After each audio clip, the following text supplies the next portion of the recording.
There's a reason that a billboard in Times Square can cost millions of dollars a year. Ad agencies, marketing firms study our every move. They know exactly what we will definitely see, and based on that, the price goes up. I'd like to share with you a story about a friend of mine, a Heilige Yid, who went from Yerushalayim HaKodesh to the big city, to Manhattan. And he ended up in Times Square. And he told me this incredible thought, tremendously mechazik. He said as he was coming up from the subway, he was quite intimidated by all the hustle and bustle. And in his peripheral vision, he noticed a billboard. It had to have been probably 30 stories high. And he couldn't make out what it was. He was just looking at the bottom. But based on what he saw, this was not something that he should gaze at. And then he thought to himself, all the ad agencies, all the marketing firms would say that I'm definitely going to see this. I will definitely gaze upon this billboard.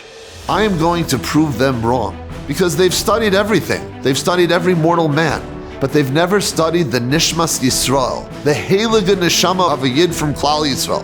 I will show them that they could never tell me what to do. And he turned away. And at that moment, he felt like he soared over the whole city. He was on top of the world. He was the king. A Yid from Yerushalayim HaKodesh in complete control of himself.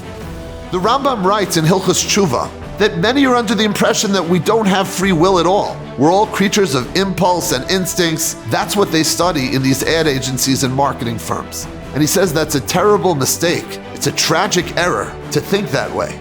Klal Yisrael have the ability to choose anything and everything.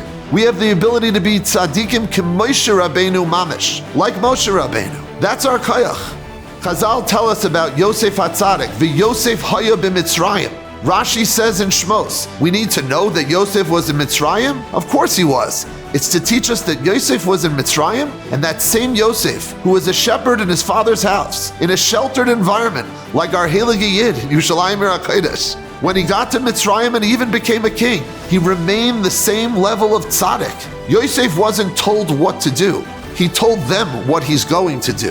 He was a boicher batoiv. He chose. He understood the power of a Nishmas Yisrael. Each one of us can tap into our Nishmas Yisrael and prove to the world that we are truly a Mamlechas Kohanim v'Goy Kadosh.